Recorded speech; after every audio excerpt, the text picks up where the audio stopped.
Welcome back to the channel. I've spent my entire week with this 2025 Volkswagen Jetta GLI. Now, the Jetta is a sporty daily driver that has enough get up and go to kind of satisfy any enthusiast that's looking for something a little bit sportier, but that's also on the side of maybe a little bit less expensive than something like a Type R or an Elantra N.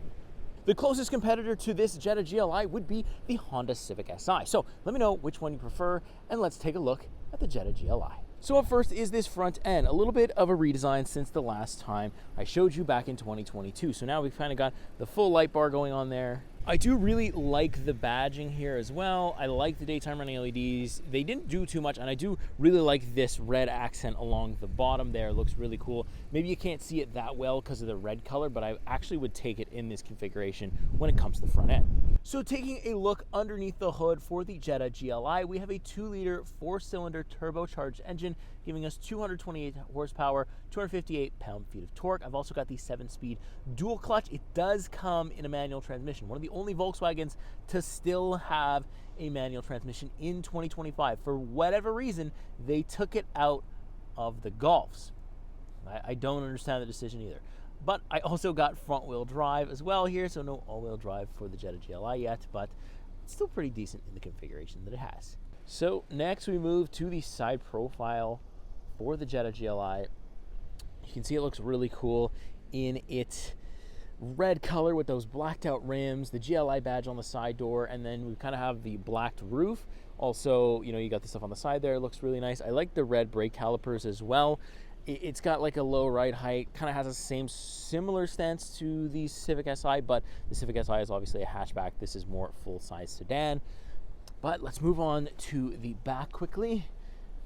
Back of the Jetta GLI also looks really cool. We do have visible exhaust. They didn't hide it. There's not a really big noise from this thing, but again, not a sports car, like it's a sporty car, so you're not really expecting crazy exhaust. But for 2025, we did get this light bar, which looks pretty good, and I do enjoy it. Kind of like in typical Volkswagen fashion nowadays anyways. But the back end is decent. Maybe some of you want a wing, or you'll add a wing later on. Might look pretty cool. But let's check out the trunk space quickly.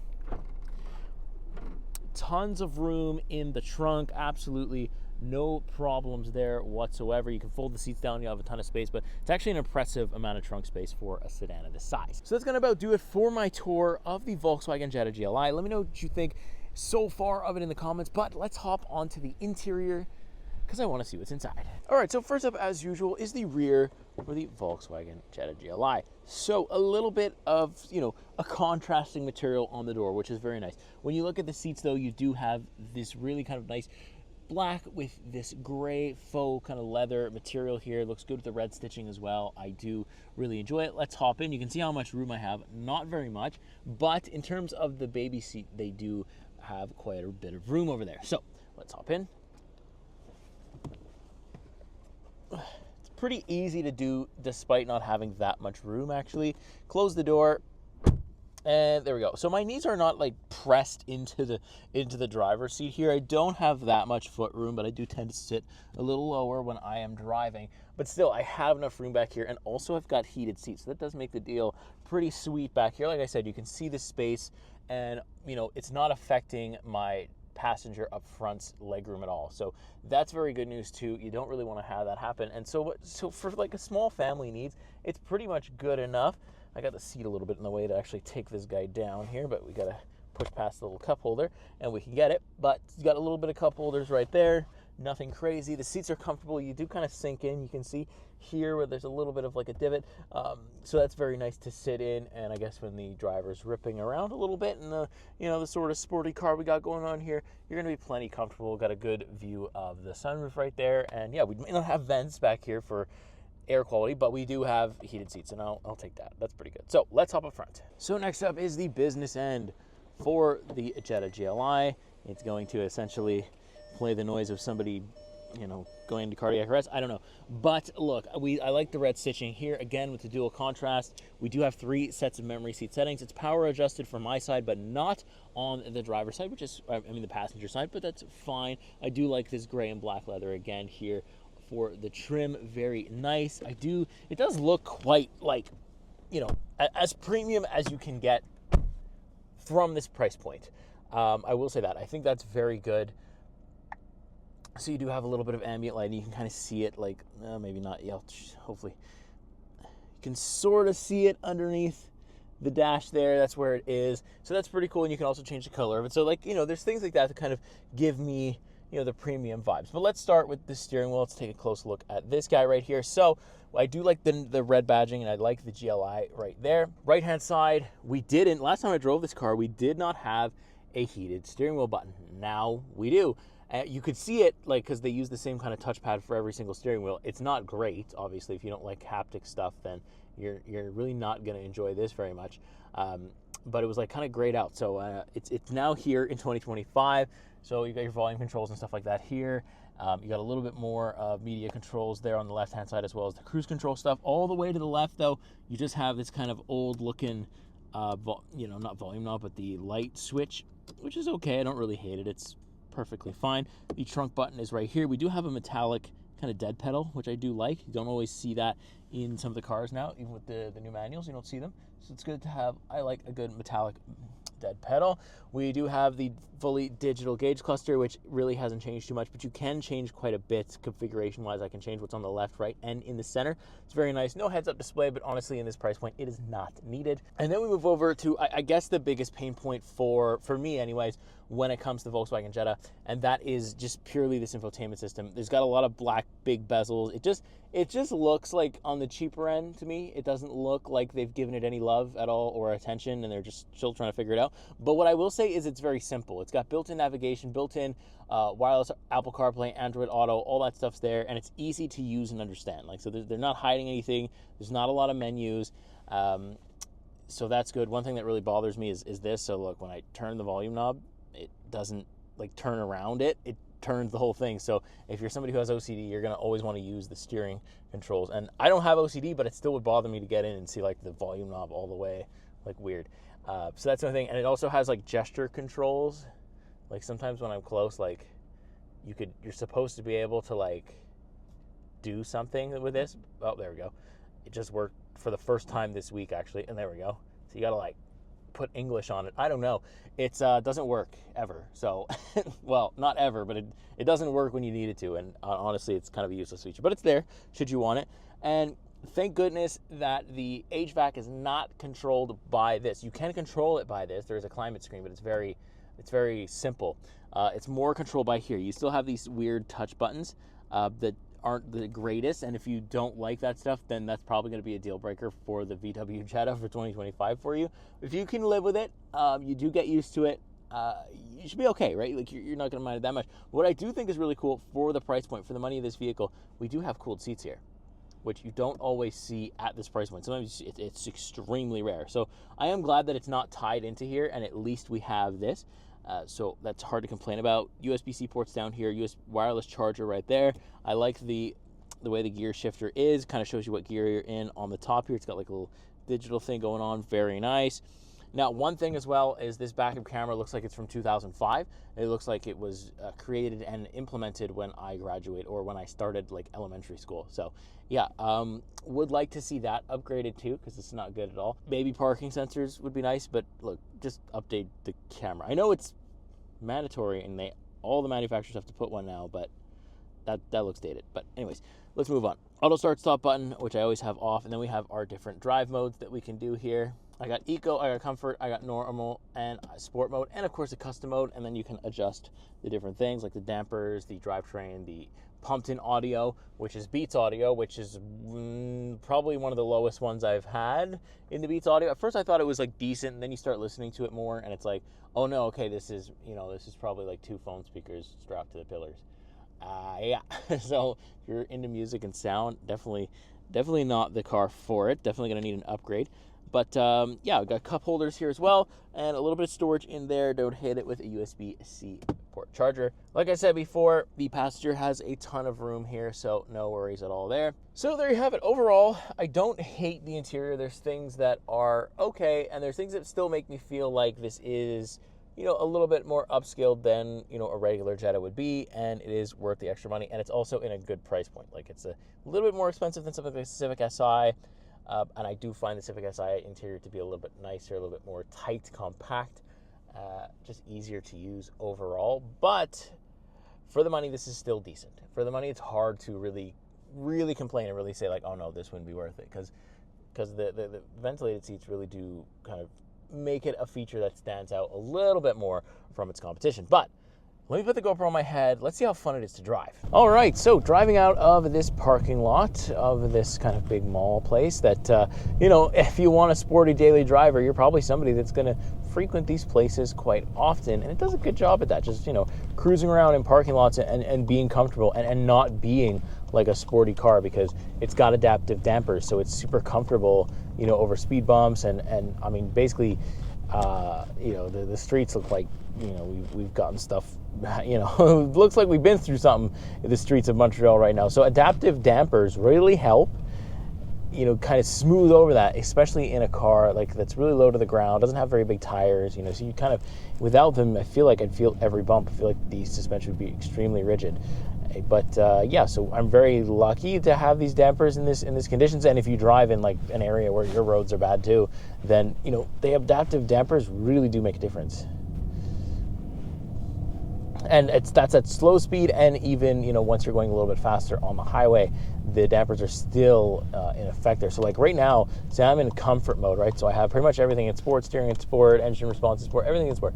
But the dampers are in comfort. So like I can still have my get up and go a little bit, my little peppy Jetta GLI, but I can also be comfortable at the same time. Really good. Now I think I'm going to spoil a lot of people's day when I tell you that, you know, usually, like, don't get me wrong, I'm a manual guy.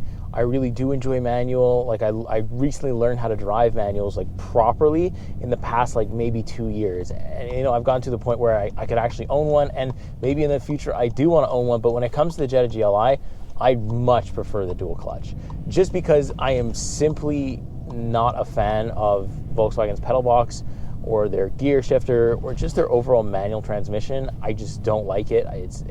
You know, I've done the Golf R, that was manual. I've done the, you know, the Golf, is it the GLI or the GTI, whatever it is. I've done I've pretty much done all the Golfs with the manual transmission, whether it's the R or the base or whatever it is. I've done them all, and I don't like it at all. On all those cars as well, I would also take the dual clutch. That's maybe why they're offering the dual clutch, because they've realized the problem too. They're just not good. They just don't feel engaging. They just don't feel responsive to me. But on the flip side, if you take the competitor to this, which is the Civic SI, that pedal box is incredible. That transmission, that gear selector is butter. I really, really like what the Honda have been able to pull out of that transmission. So, you know, maybe Honda and Volkswagen need to work together a little bit and on the transmission side. But this is never going to happen. But it would be a cool collab to see happen anyways. But still, I'm really glad that I have the dual clutch, because it just makes the experience a lot better. And I think I don't think I'd be so nice to it if I had the manual, because the manual just bothers me. It's not to say you don't have a manual mode. We do have paddle shifters and stuff like that. And, you know, I just feel like the Jetta, you get a lot more out of something like a Jetta GLI with the quicker shifting of a dual clutch. I don't really feel like when I hop into a Volkswagen Jetta, I really want to be engaged that much. And for some reason, just the look and the design of something like a Civic SI with the seats and, you know, just the way that it looks and only coming in manual kind of just gives me that, like, you know, truistic through and through, we're a sports vehicle and or a sporty vehicle, and we show it because we don't even offer an automatic, which is cool. And I'm very glad that Honda's still doing that. So let's actually put the vehicle into full sport mode. We're going to cycle through them here. So full sport mode, that puts the transmission as well into sport mode. You can do that pretty much at any time by just pulling back on the gear selector, and it'll put the transmission in sport mode. That's kind of really what brings it out. If you don't put it in sport mode, it's not going to rip as hard. You don't feel like you're getting all the torque you could get. So let's go a little bit, push it. So there you go. Not too bad. Not too bad of a little ripper. You know, it's not something that's going to put me back in my seat, but it does feel faster than a Civic SI, but the way that it handles, I'll say, doesn't feel, you know, that great. Like it's okay. It's not as communicative. I don't feel like I have, like, I wouldn't, if I was on a track, I wouldn't feel like I have as much control as something like a Civic SI. But the pumped in audio, I mean, I don't hate it. I think it kind of adds to the ambiance of the car. It does a decent job at kind of giving the SI or the GTI a little bit of, you know, personality, and it's not, completely boring, because it can be a boat. Like if I put it in comfort mode, like, so watch this. We're gonna go comfort mode. It just becomes a cruiser. It just becomes an absolute boat. Everything's comfortable. We're probably saving a little bit more fuel here. And, it just, the dampers kick in, no problem. But I usually will drive it into custom mode, and then if I do want a little bit more kick, I'll put the transmission in full sport mode. So that's kind of how I've been dealing with, the sporty driving. But it is fun to be in a sedan again, in a car again that has, a good amount of get up and go for a relatively competitive price. Like, if you want something that pops and bangs and that's, way better in handling, then you want to jump up to a Type R or the Elantra N. The Elantra N in that segment would be my choice there. But if you don't really care about that and you don't really want it, but you still want the four-door sedan kind of feel, Jetta GLI is still a really, really good choice. And if you can get past, the manual shortcomings that I find, because I think it's going to be a preference thing, then sure, go ahead and get it in the manual and have fun. I'm not saying the manual is terrible and that you shouldn't buy it. I'm just saying that preference-wise, if I had to choose, I'm really glad I have the dual clutch. So today is a good example because it's super windy. And even though I've got trees on my left and right, the gusts are absolutely bullying this vehicle. It's really small. I feel like that would happen with a lot of vehicles that have this kind of ride height, but it's just worth noting that if you live in a place with heavy winds, you're going to get pushed around quite a lot by the winds here. And I don't feel like I've been negatively affected either by not having all-wheel drive. Maybe that's because I haven't driven through like thick snow yet, but I've driven through quite a bit of ice, and I've got a decent set of winter tires on. Usually, all the vehicles here in Quebec, it's mandatory, especially with the Quebec plates. You gotta have those winter tires. They won't let you get away with all seasons here. So I feel like if you strap yourself a good pair of winter tires and you got a GLI that's front wheel drive, you can do it. Because I did it with my 2018 Hyundai Elantra Sport.